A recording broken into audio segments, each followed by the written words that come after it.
Hello everyone, हम हैं शेखर और आप हैं इंग्लिश क्लास में।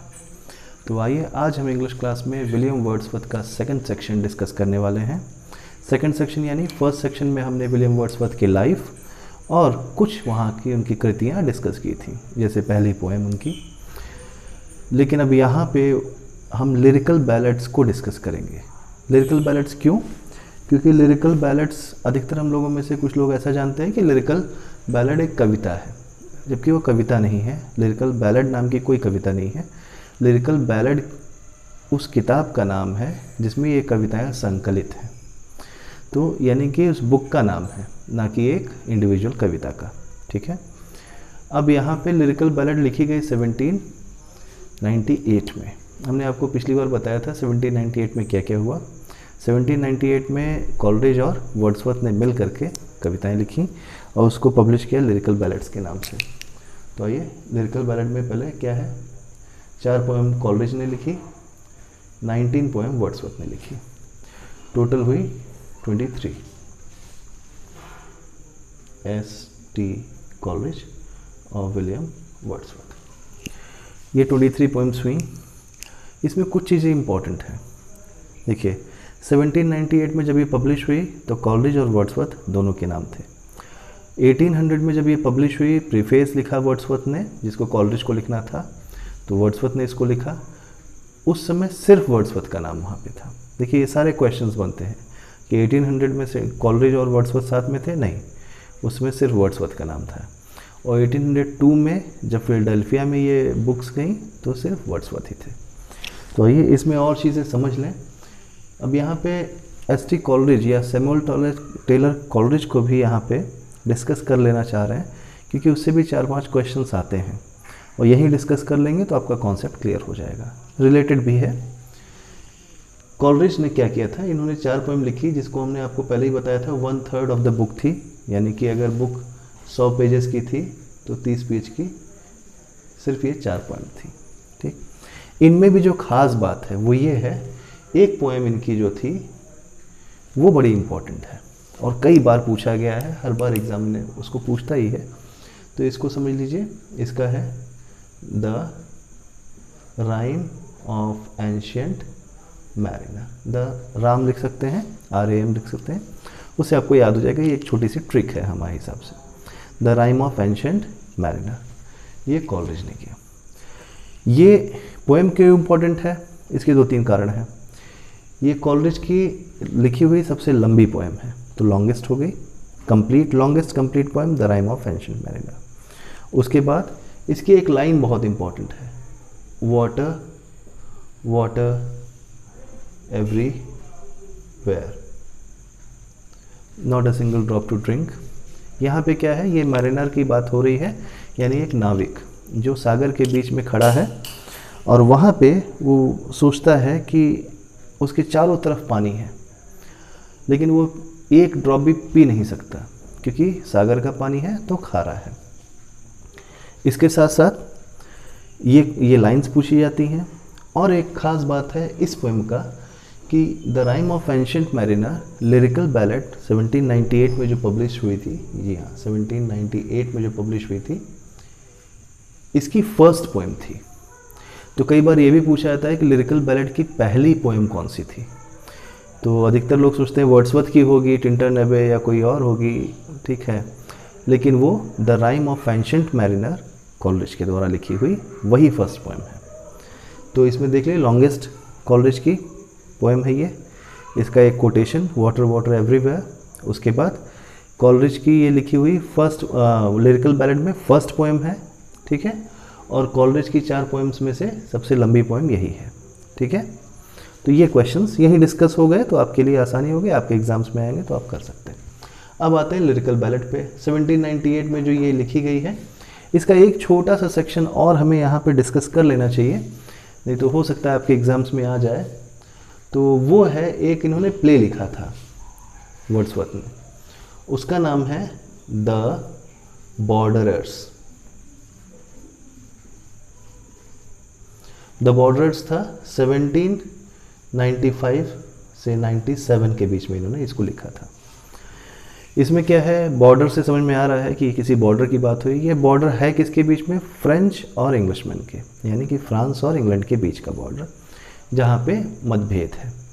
तो ये इनकी एक वर्ड्स ट्रेजेडी है, वर्ड्स ट्रेजेडी जो वर्ड्सवर्थ ने लिखी थी, और अकेला और इकलौता ड्रामा है। तो ये चीज़ आप याद रखिएगा कि वर्ड्सवर्थ ने एक ड्रामा लिखा है। हो सकता है ये क्वेश्चन आ जाए कि वर्ड्सवर्थ ने कौन सा ड्रामा लिखा है या कितने ड्रामा लिखे हैं। तो एक ड्रामा लिखा है, कौन सा लिखा है, तो द बॉर्डर्स लिखा है। कब लिखा है, 1795 और से 97 के बीच में लिखा है। और ये ट्रेजेडी है या कॉमेडी है, तो ये ट्रेजेडी है। ठीक है, ये एक क्वेश्चन यहाँ पे है जो लिरिकल बैलेड से थोड़ा सा पहले आता है, आपको यहीं पे बता देना आवश्यक है। अब आते हैं लिरिकल बैलेड्स में। इसमें देखिए कौन कौन सी पोएम इंपॉर्टेंट हैं तो यहाँ पे 23 पोएम, जिसमें 19 वर्ड्सवर्थ ने लिखी है। लेकिन उन 19 में भी कौन सी इंपॉर्टेंट है जिसके बारे में आपको मालूम होना चाहिए, मतलब आप सुने तो आपको लग जाए कि हाँ वर्ड्सवर्थ की है। बस जो इंपॉर्टेंट है उसको हम डिस्कस करेंगे। Simon Lee, we are 7, lines written in early spring, expostulation and reply, the thorn, the idiot boy, the mad woman, इस तरह की पोएम्स जो हैं ये लिखी हुई हैं। 19 है। इसमें 2 पोएम ऐसी हैं जिसमें बहुत सारे क्वेश्चंस आते हैं और हर साल आते हैं, हर साल आते हैं, ढेर सारे क्वेश्चंस आते हैं और हर एग्ज़ाम्स में आते हैं, यानी टीजीटी, पीजीटी या किसी या केवी में आ ही जाता है। इवन अगर आप इनकी कोटेशंस आपने लिखी हैं तो भी आपके लिए आपके आंसर्स को रिच बनाती हैं। वो कौन सी हैं, आइए देखिए। द टेबल्स टर्न, एक ये पोएम है, और दूसरी है lines written a few miles above Tintern Abbey. अच्छा, इसको यहाँ पे बताने से पहले लिरिकल बैलेड में ही poet is a man speaking to man, ये स्टेटमेंट वर्ड्सवर्थ ने कहा है। प्रीफेस उन्होंने लिखा था तो ये स्टेटमेंट वहाँ पे है, poet is man speaking to man. ये भी कई बार पूछा गया है, इम्पॉर्टेंट है। टेबल्स टर्न पे आते हैं। यहाँ पे क्या है, वर्ड्सवर्थ ने एजुकेशन सिस्टम पे बहुत कुछ बोला है। मॉडर्न एजुकेशन सिस्टम या उस समय का जो ट्रेडिशनल एजुकेशन सिस्टम था उस पर उन्होंने बहुत कुछ कहा है। एक तरह से छोटा सा कटाक्ष या व्यंग भी किया है कि किताबों पढ़ने से सब कुछ नहीं होगा या कुछ नहीं होगा, उससे ज़्यादा इम्पॉर्टेंट है कि आप नेचर में जाएं और नेचर से सीखें। यानी कि बहुत सारे वाइज मैन से वो कहते हैं, बहुत सारे विद्वानों से सीखने से बेहतर है आप नेचर से सीखें, और नेचर आपको ज़्यादा सिखा देगी कम समय में। तो ये है टेबल्स टर्न में। आइए देखते हैं टेबल्स टर्न में कौन कौन सी कोटेशन इंपॉर्टेंट है। एक, come forth into the light of things, ये आती है, कई बार आई है, आप पेपर देखेंगे आपको मिल जाएगी। One impulse from a vernal wood, ये बहुत इंपॉर्टेंट है। इसी में है कि than all the sages can करके ये एंड होती है कि आपको नेचर ज़्यादा सिखा सकती है बहुत सारे विद्वानों से। फिर let nature be your teacher, सीधा स्टेटमेंट है, वर्ड्सवर्थ कह रहे हैं कि नेचर को ही अपना गुरु मान लीजिए, वो ज़्यादा बेहतर सिखाएगी, वो ज़्यादा अच्छा सिखाएगी। इसमें देखिए जो टेक्निकल चीज़ें वो भी देख ली। 8 स्टैंजा इसमें है 4 लाइन्स के, यानी कि हिंदी में अगर कहा जाए तो चौपाई है इसमें, ठीक है। यानी कि ऐसे ये 4 लाइन, फिर ये 4 लाइन, फिर 4 लाइन, इस तरह की चौपाई है। चौपाई की तरह से ये लिखा गया है। और कितने हैं ये, टोटल 8। तो यानी पूरी पोएम कितने की हुई, 4 8 32 या 8 4 32, जैसे आप समझते हो, 32 लाइन की पोएम है।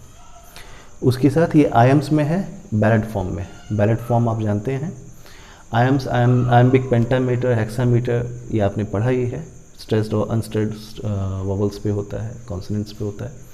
तो आयम तो यहाँ बताया नहीं है, आयम बाद में डिस्कस कर सकते हैं हम लोग, अगर आपका ऐसे बात होगी या आपकी डिमांड होगी तो आयम और बैलेट्स को भी डिस्कस कर देंगे। लेकिन 90% लोग इसको जानते हैं, बैलेट फॉर्म मालूम है, आयम मालूम है, क्योंकि 90% बहुत सारी पोएम्स में लिरिकल है तो उसमें आयम्बिक है ही, और बैलेड एक बहुत ही फेमस टाइप का वहाँ पे यूज़ करते हैं। बैलेड एक फॉर्म है, जैसे अपने यहाँ मान लीजिए डिफरेंट पोएम्स है, दोहा, चौपाई, तो यहाँ चौपाई यूज़ की गई है, दोहे नहीं, दोहे यानी कि कपलेट, जो कपलेट शेक्सपियर यूज़ करते हैं वो दोहा है आखिरी में, यहाँ पे ये चौपाई में लिखी हुई है। चलिए, टेबल्स टर्न से ये इंपॉर्टेंट चीज़ें हैं जो आपको मालूम होनी चाहिए। उसके बाद आते हैं very important, lines written a few miles above Tintern एबे।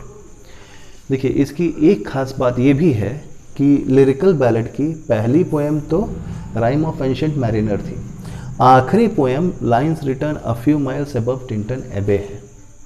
तो ये भी आप जानते रहिए कि शुरुआत कॉलरिज ने की थी the rime of ancient mariner से, और एंड वर्ड्सवर्थ ने किया है टिंटन एबे से। यहाँ एक चीज़ पे ध्यान रखना है, एबव। एबव एक वर्ड ऐसा है जिसमें एक दो बार पूछ लिया जाता है कि टिंटन एबे पे लिखी गई थी या उसके ऊपर। ठीक है, लोग कंफ्यूज होते हैं क्योंकि हम लोग टिंटन एबे से ही पोएम को याद रखते हैं, तो ऐसा ना करिएगा, अबव याद रखिएगा। Lines written a few miles above Tintern Abbey, Tintern Abbey के ऊपर है। आइए इसकी कोटेशंस, इसकी लाइंस कौन सी इंपॉर्टेंट है देख लिए। Still sad music of humanity, बहुत बार पूछी गई है, हर एग्जाम्स में पूछी जाती है। The sounding cataract haunted me like a passion, ये भी बहुत बार पूछी गई है। Nature never did betray the heart that loved her, ये तीनों कोटेशन इस पोएम से बार बार पूछी गई हैं। इसके अलावा जो चीज़ें इंपॉर्टेंट हैं आपके लिए, जो चीज़ें आपको ध्यान रखनी चाहिए, वो है इसकी थीम। थीम क्या है? Mind of man and nature, man और नेचर के बारे में। ड्रामेटिक मोनोलॉग है, मोनोलॉग आप समझते होंगे, ठीक है। मोनोलॉग और डायलॉग, सेल्फ से अगर कोई बात कर रहा है तो मोनोलॉग, ड्रामेटिक अगर उसमें थोड़ा सा कहानी भी है तो। ड्रामेटिक मोनोलॉग के और भी बहुत सारे हैं, रॉबर्ट ब्राउनिंग इसके सबसे अच्छे राइटर हैं। खैर, इसके अलावा थोड़ी सी चीज़ इसके ऊपर और टिंटन एबे के ऊपर आप समझ लीजिए। जैसे यहाँ पे आपने देखा था टेबल्स टर्न में ये चौपाई के हिसाब से लिखी गई, ऐसी ही हिंदी में भी बहुत सारी पोएम्स हैं, लेकिन टिंटन एबे थोड़ी इससे अलग है। टिंटन एबे में क्या है, जो स्टैंजाज हैं वो अलग अलग लेंथ के हैं, तो अगर नया रीडर होता है तो उसको ये तकलीफ़ होती है कि ये अलग अलग लेंथ से हम क्या समझें। अलग अलग लेंथ का मतलब क्या है, इसको समझ लीजिए।